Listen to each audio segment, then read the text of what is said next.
I am drinking champagne. You deserve it. You deserve it.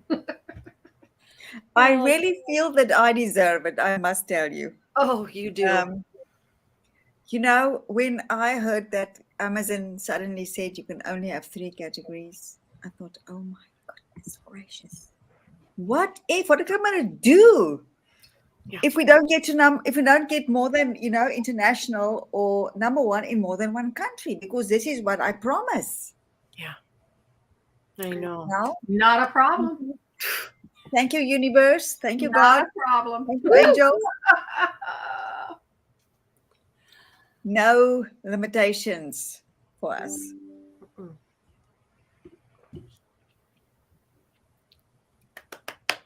So tell me what you've been seeing, what's been happening. Everyone's excited. So, and my back-end system, people are accepting my gift, and so it's working smoothly. And I'm so much better positioned with this book than I was for any previous ones I did. So, Oh, that's good to feeling know. excited. Author page is up properly, has all my books on it. So, yeah, rocking and rolling over here. Awesome. That's awesome, Ross. I am so happy. It is an investment of your money, but also your time. Mm-hmm. And it is just awesome. That's for me always the biggest thing is I've got an obsession about it. that my authors must please get a return on their investment. They must get something. They must get, and I must say, it often happens indirectly. Mm-hmm. Oh, yeah. It happens so many times indirectly because it's not like somebody might actually come and look you up and say, wait. Yes, Kathy as well. Oh, and Elzara as well. Sorry, you can just. Hi, we're back. We are so glad to see you. I just want to see what. There's a message from Kathy. Just want to see quickly. Give me a sec. Talk so long. Well, and to what you were saying, Dina, it's probably, if it happens, it's like a gift that someone picks up the book, goes to your link, and buys your biggest program.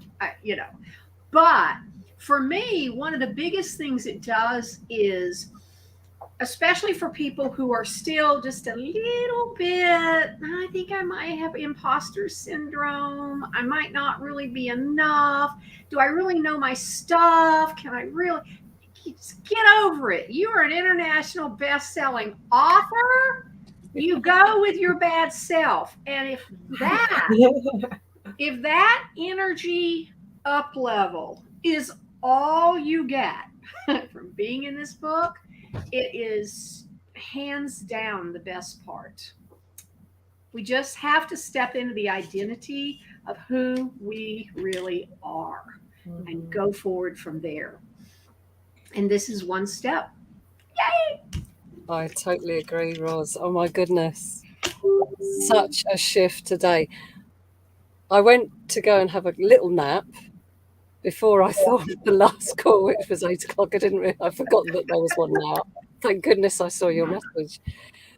But the energies were my body was buzzing. It was buzzing. And it's the energy of this book, suddenly people opening it and tuning into it. It just feels amazing, absolutely amazing. And to be a part of that, and Roz, what you said, absolutely a shift, huge shift today for me, that's for sure. And I'm sure for all of us. I hope for all of us anyway. So exciting.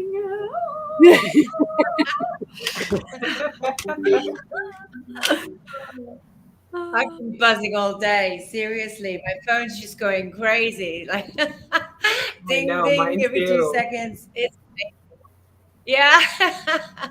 The energy is something really something else.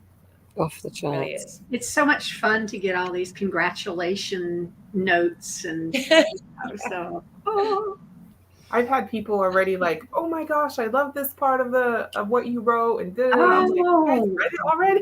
great. Okay, hey, So it's pretty cool. It's an amazing sensation to be Mm-hmm. part of for sure. Mm-hmm. Well, happy 777, everyone. Mm-hmm. Woo! It's a Oof. real power-packed, high and holy day to launch this project. Yes, And it is. what I notice is I like to always refer to the embodied way of doing stuff, right? For what's the embodiment, what's the example that we set, and what one of my biggest returns on investments with these projects is people seeing seeing us do something. Mm. We did something. We made a thing, right? Mm-hmm. We're doing the thing.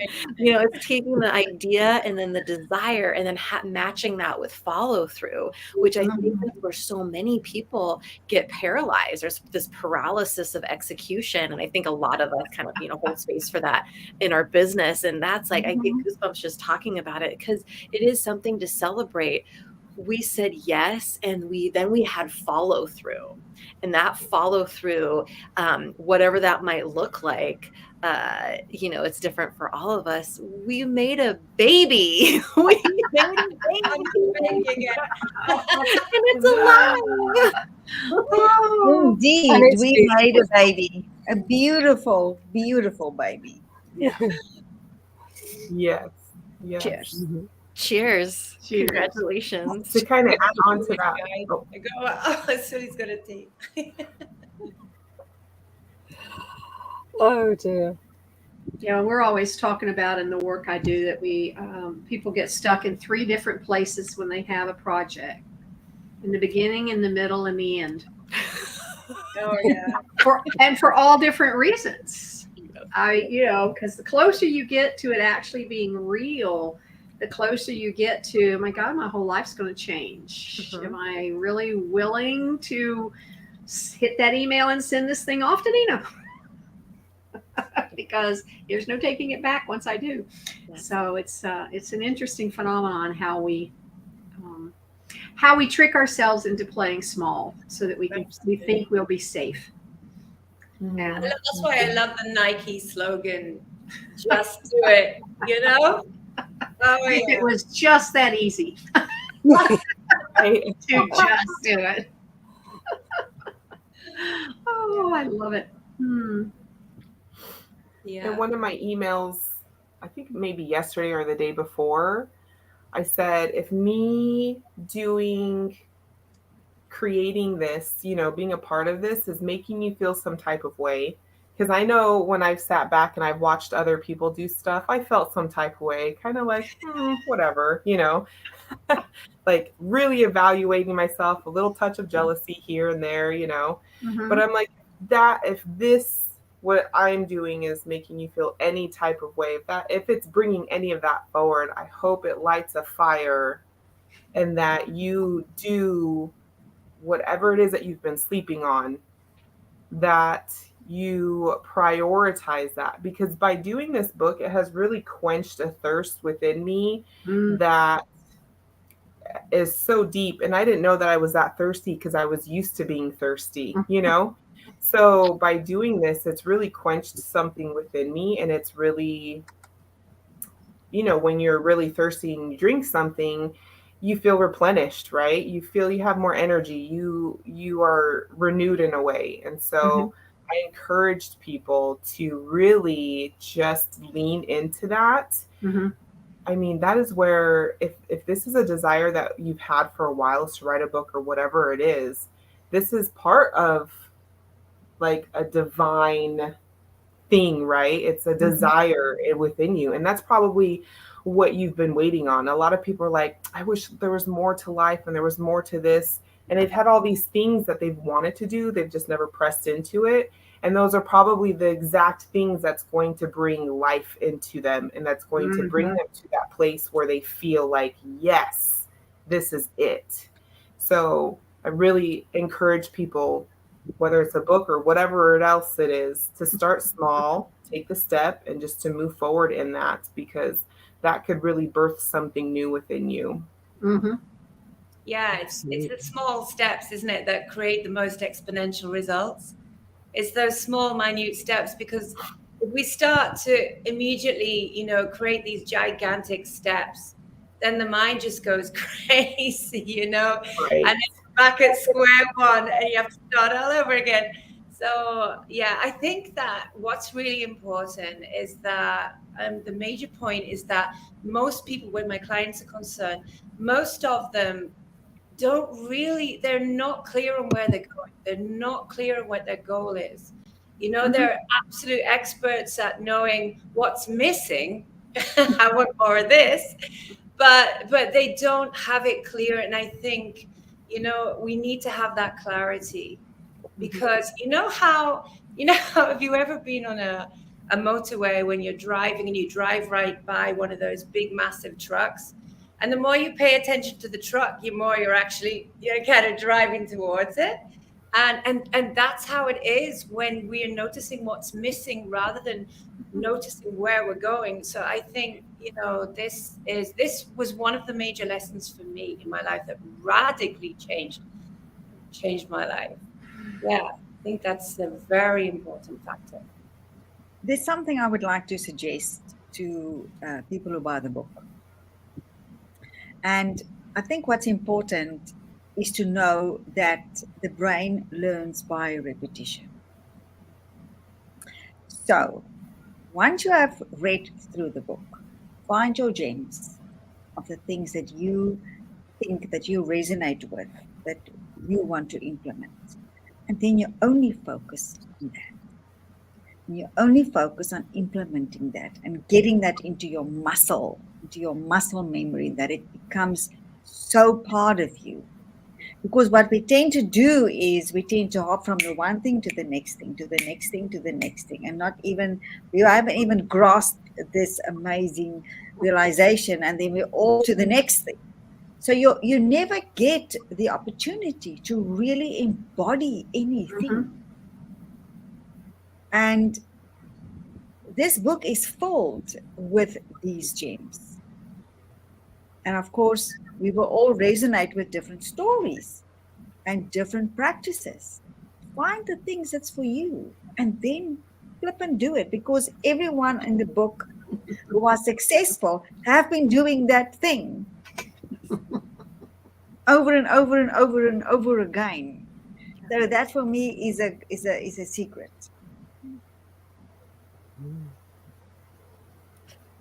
I often use the gym comparison, what meaning, are you going to go to the gym and walk up to the pull-up bar and reach up for the first time and expect to knock out 20 pull-ups?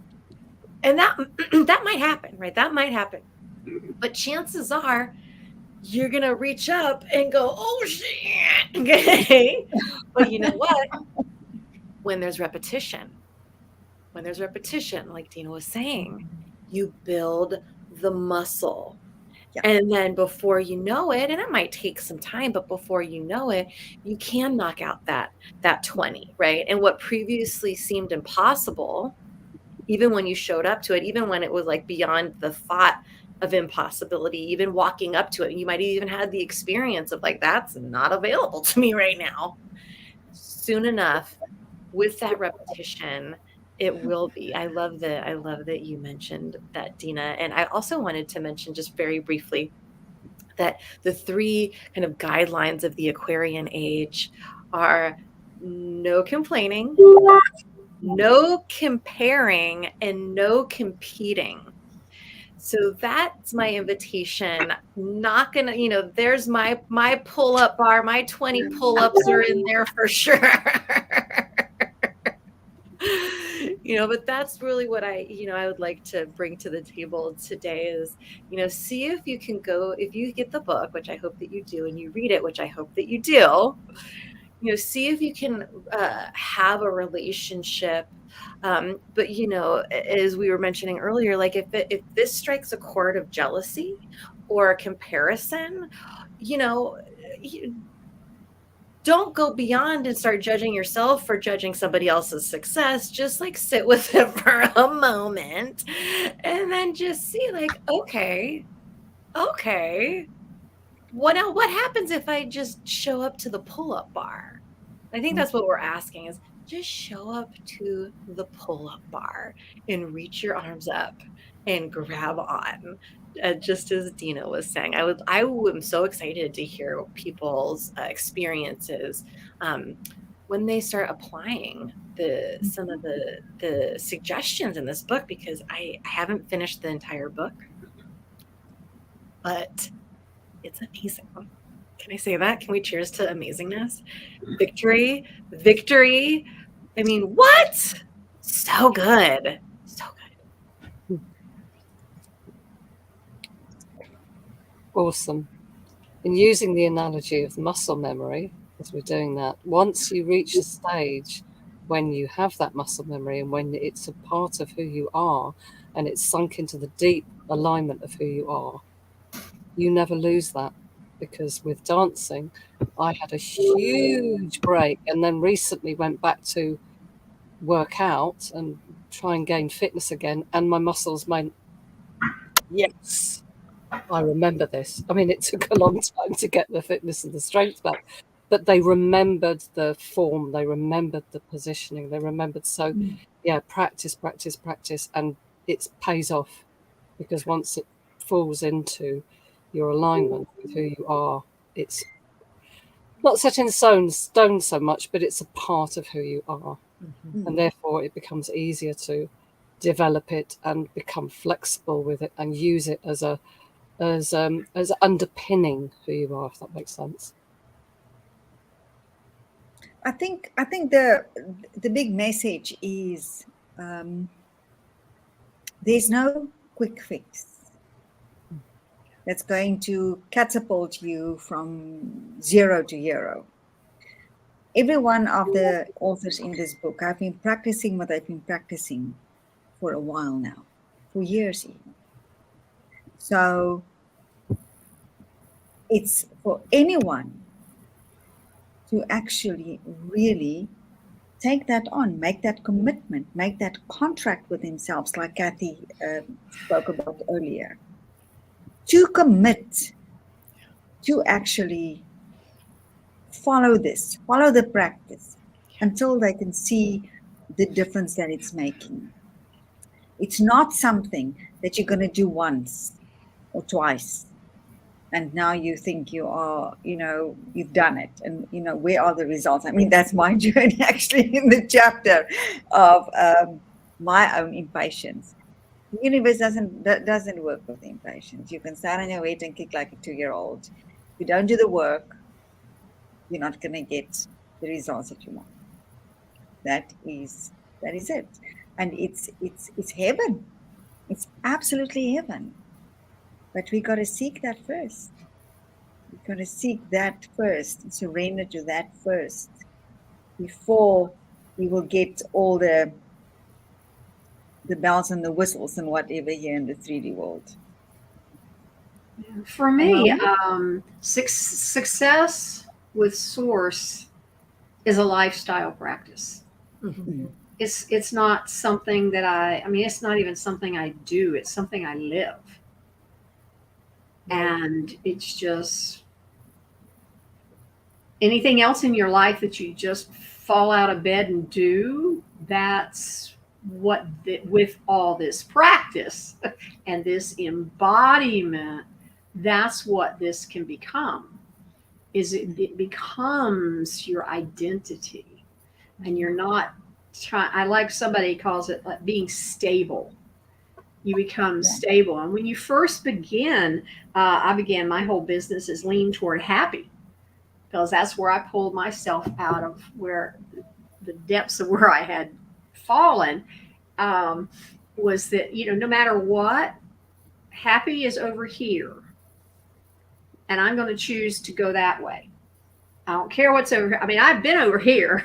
Like, it's easy to fall into your 3 C's. That is simple.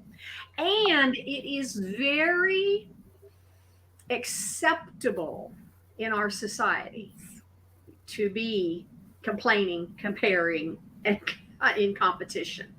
But no, I'm going to lean toward happy. I'm going to lean this way. And so when you're beginning, of course, you're more here than you are there. And eventually you're just raising your set point, raising your set point. And one day you go, I'm happy. And you go, wow, how'd that happen? You're like, well, one step at a time, one lean at a time. And give it to, it's almost like a diet. Anyone says to you, well, you can't eat potato chips. What are you now immediately wanting? Even if they're not in the house, you're like, oh dear God, I have to finish it. But now because I can't have one, I'm going to go eat anything else that I can get my hands on. So if you're smart, you go, you know what? I can have any potato chip I want.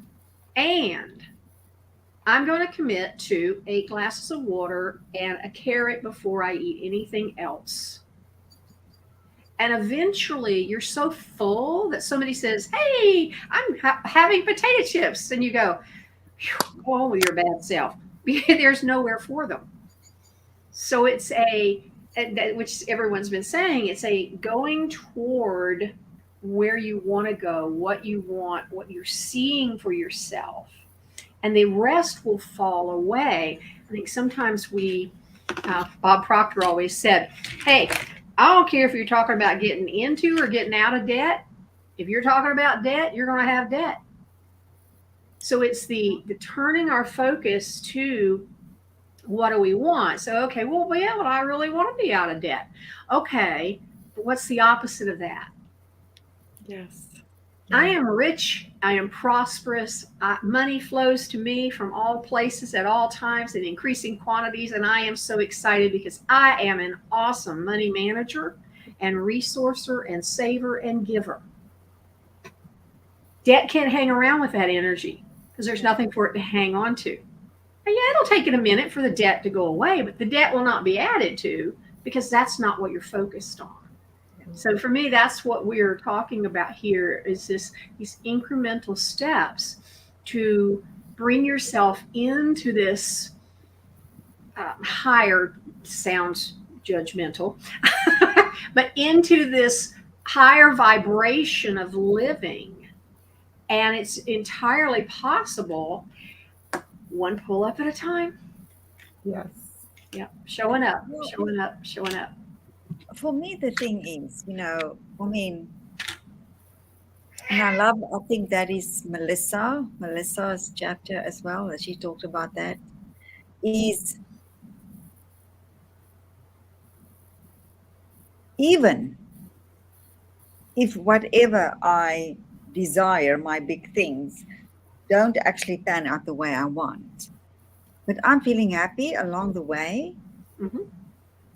that is much more worth it than feeling miserable about it not happening, So, and also what Gina Gabellini said once, Roz, she said, this world that we live in is an illusion. I'd rather choose the one that I like. Yeah. Mm-hmm. Well, and Abraham always says, you will never get to a happy ending if you're unhappy on the journey. Yeah. You're pre-paving an unhappy ending if you're not enjoying the journey. Yeah, it's that willingness to kind of let go the idea that we know everything that's good for us, right? Yeah. And that's a hard lesson to learn. But yeah, I think it's while we're stuck on the material plane, while we are placing all of our expectations and happiness on the outside world, there's only suffering. And so it's realizing that void that we're all trying to fill globally, that sense of there's something missing. It's that emptiness, that void that we're constantly trying to fill with, I don't know, the vacation, the guy, the holiday, the whatever it is, the job, the car, and then realizing that actually as soon as we get that thing, that sense of happiness immediately 10 seconds after, a week, let's say, after you've bought it, begins its descent. So it's then realizing that really, and it's been said how many times, material things do not fill that void. They don't contain that happiness that you're searching for, because what you're really searching for is you, who you really are, your connection to everything. And and when you discover that, you suddenly don't need the car, that you don't have that need, it just vanishes. And isn't it ironic that the moment we don't really need it anymore, then it just appears? Yeah. It's just a toy to enjoy. Yes. I think in this 3D world, I'm reading the Bhagavad Gita, and I know many people have read it years ago, but I'm reading it again. I think it's so powerful. But what it says is that the 3D world is really time, space, and causality. That's sort of the laws of perception, and that creates the separateness from what we think. We are separate from God. We are separate from each other. We are separate from what we want and what we desire. Whereas there's actually a unity. So even though the 3D senses are real, it's not the ultimate reality. The ultimate reality is that everything exists already. Everything is unity. Whatever you can ever, isn't that wonderful? Whatever you can think of is already there. We just need to embody that and ask and receive it from the inside. As this one quote in one of the chapters say, that it was so profound for me. So nothing is out there. It's all in here. And I think that is a big message of this book. Everything that you want is inside you, reflected to the outer world. It doesn't work the other way around. You can't desire something that's not already yours. Right.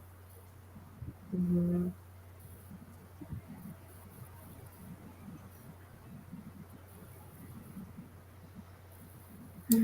Such a good conversation. I think that just a friendly reminder to the readers that as they read this, remember it's only a chapter, right? I know I gave Dina way more than my 3,000, and I think Soli did too. Me too. So just to remember that these things that we have implemented have taken time, they've taken nurturing, they've taken a lot of just moments, right? And really understanding what's going on around us and embracing, and a lot of fuck ups in the middle of it, and all of these things, right? We get the honor of writing them into words and putting them and making and showing an experience, but putting everything we experienced in 3,000 words is really hard.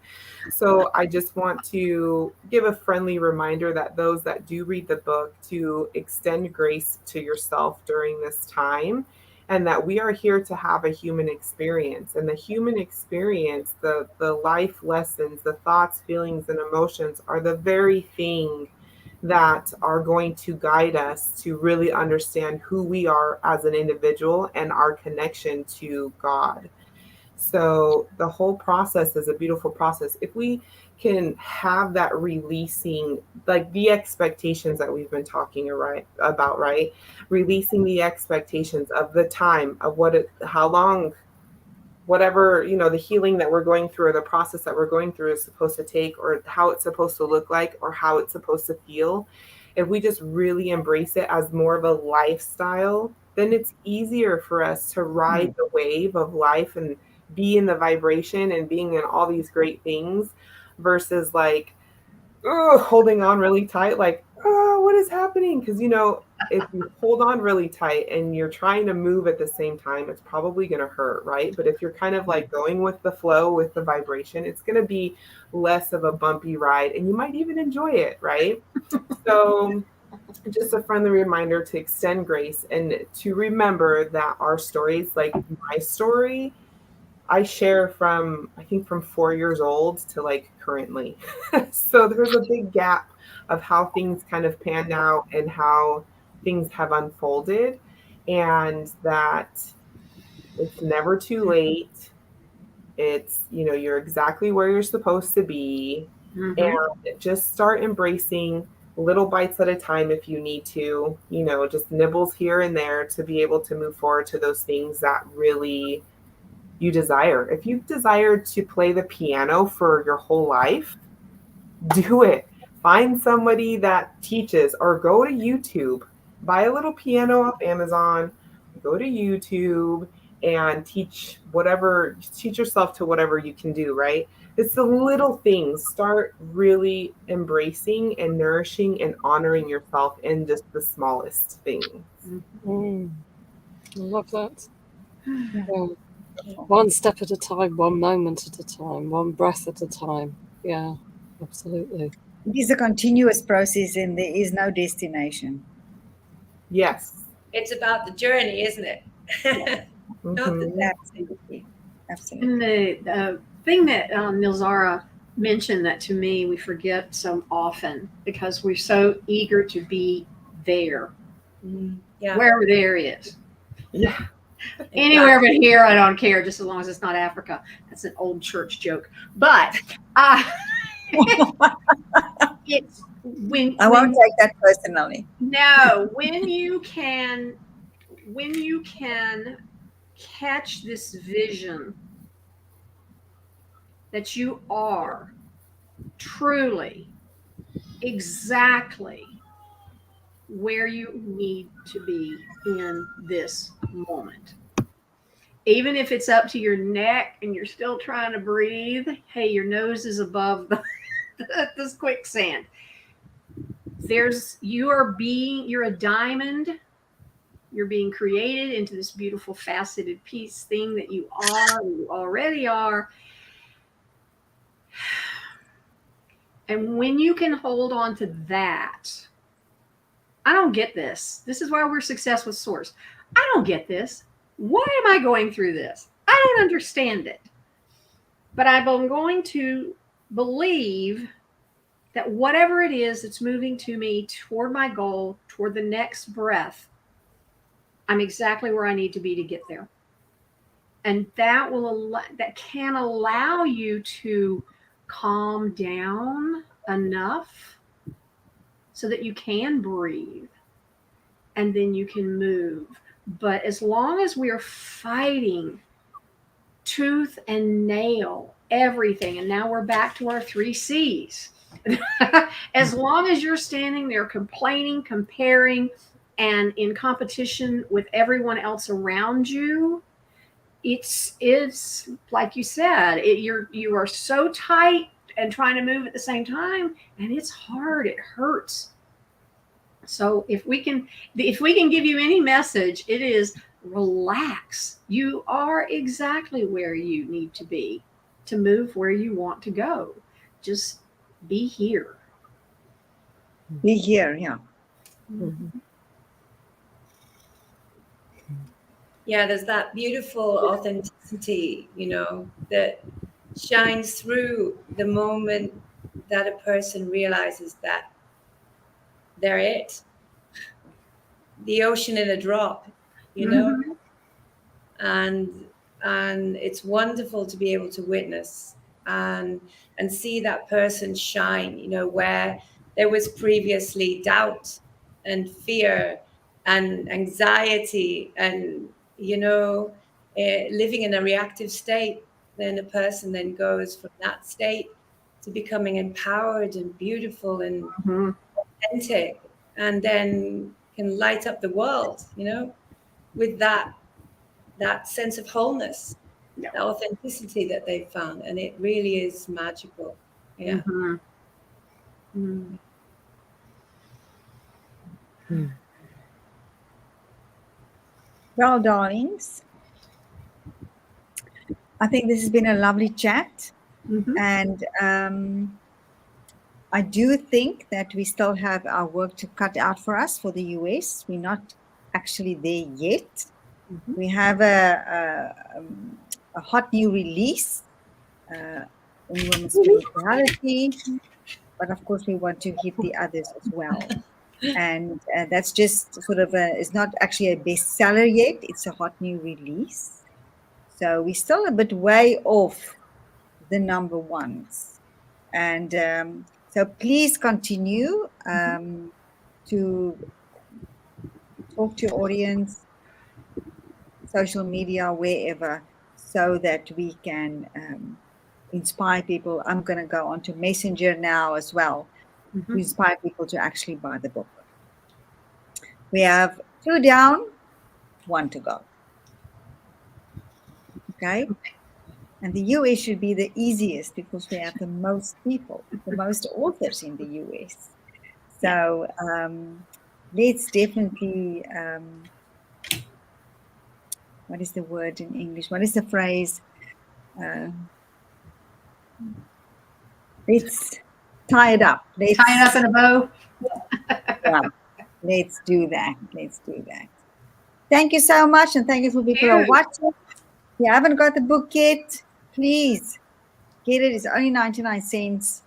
The ebook today, and all of the lovely people here on my profile, where people are watching this now, on every author's profile, there is a post with all the links. Mhm. Doesn't matter where you are in the world, that you can get your ebook today. And thank you for doing that and supporting the authors, as well as, of course, our charity, because all the royalties will go towards iamonwatch.org. It is an organization that rehabilitates human trafficking victims. It's also educate about that, etc., etc.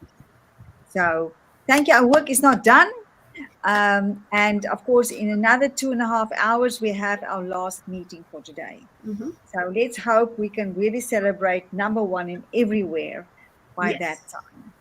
Absolutely. Bye. Mwah, mwah. Thank you. Thank you, girls. I'll see you later. Bye. Bye bye. Bye bye. Bye, Dina. Oh.